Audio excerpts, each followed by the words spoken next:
ಏನಿವತ್ತು ಚಳಿಗಾಲ ಅಧಿವೇಶನದ ನಿಮಿತ್ತವಾಗಿ ಬೆಳಗಾವದೊಳಗೆ ಚಳಿಗಾಲ ಅಧಿವೇಶನ ಪ್ರಾರಂಭ ಆಗೈತಿ. ಪ್ರಾರಂಭ ಆಗಿ ಇವತ್ತಿಗೆ ಸುಮಾರು ಒಂದು 3-4 ದಿವಸ ಆಯ್ತು.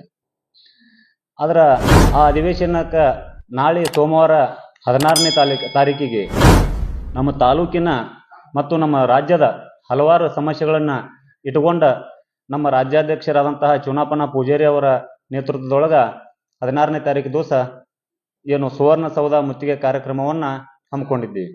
ಅದಕ್ಕೆ ತಾಲೂಕಿನ ಎಲ್ಲ ರೈತರು ಹೆಚ್ಚಿನ ಸಂಖ್ಯೆಯಲ್ಲಿ, ಸಾವಿರಾರು ಸಂಖ್ಯೆಯಲ್ಲಿ ಬಂದು ಈ ಹೋರಾಟವನ್ನು ಯಶಸ್ವಿಗೊಳಿಸಬೇಕು ಮತ್ತು ನಮ್ಮ ರೈತರ ಏನು ಸಮಸ್ಯೆಗಳನ್ನು ಅದಾವು ಅವನ್ನ ಸರ್ಕಾರಕ್ಕೆ ತಿಳಿಪಡಿಸುವಲ್ಲಿ ನಾವು ಯಶಸ್ವಿ ಆಗ್ಬೇಕಂತ ಹೇಳಿ ಇವತ್ತು ನಾವು ಪ್ರೆಸ್ ಮೀಟ್ ಕರೆದಿದ್ದೇವೆ.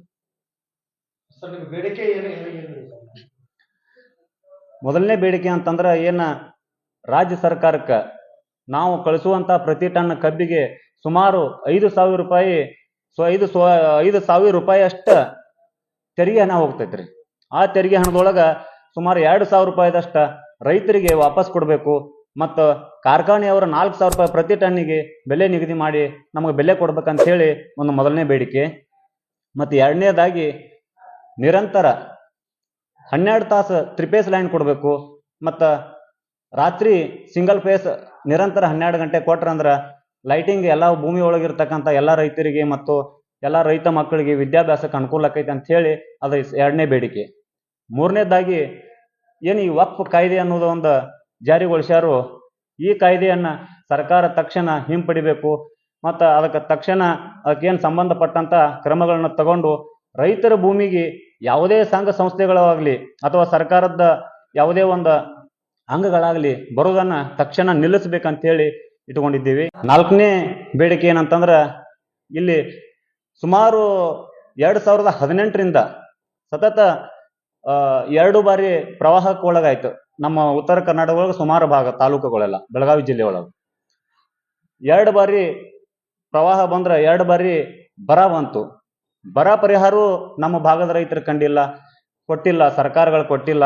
ಮತ್ತು ಇದೇನು ಪ್ರವಾಹ ಪರಿಹಾರವನ್ನು ಸಹಿತ ಕೊಟ್ಟಿಲ್ಲ.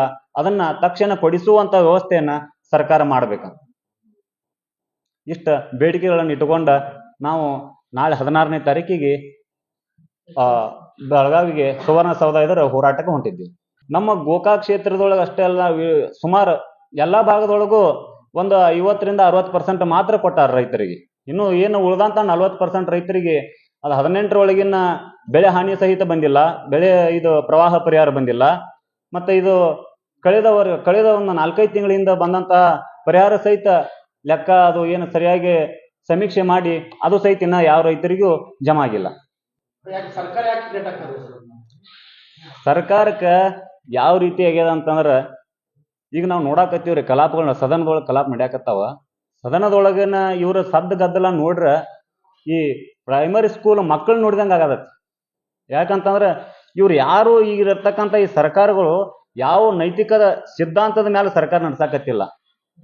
ಇವರು ಒಂದು ಸಣ್ಣ ಮಕ್ಕಳ ತರ ಜಗಳ ಮಾಡುವುದು, ಅವರವರ ವೈಯಕ್ತಿಕ ವಿರೋಧಗಳನ್ನ ಹೊರಗೆ ಹಾಕುವುದು, ಯೂತಕ್ಕಾಗಿ ಇವರು ಒಂದು ಚಳಿಗಾಲ ಅಧಿವೇಶನ ಅಂತೇಳಿ ಉತ್ತರ ಕರ್ನಾಟಕ ಭಾಗದಾಗ ಇಟ್ಕೊಂಡಾರೇನೋ ಅನ್ನುವಂತಹ ಒಂದು ಸಂಶಯ ರೈತರಾಯ್ತು ಈ ಕಡೆ ಜನಸಾಮಾನ್ಯರಲ್ಲಿ ಕಾಡಾಕತ್ತೈತೆ. ನಿಂತು ರೈತರ ಸಮಸ್ಯೆಗಳೇನದಾವು, ರೈತರ ಬೇಡಿಕೆಗಳೇನದಾವು, ನಾವು ಯಾವ ಬೇಡಿಕೆಗಳನ್ನ ಈಡೇರಿಸಬೇಕು, ರೈತರಾಯ್ತು ದೀನರು ದಲಿತರು ಏನು ಈ ಕಡೆ ಬೇಡಿಕೆಗಳು ಯಾವ್ಯಾವ ಅದಾವು, ಏನು ನಾವು ಕೊಡಬೇಕಾಗೈತಿ ಅನ್ನುವಂಥ ವಿಷಯಗಳನ್ನ ಇವು ಯಾವ ಸರ್ಕಾರಗಳು ಮಾಡ್ತಾ ಇಲ್ಲ.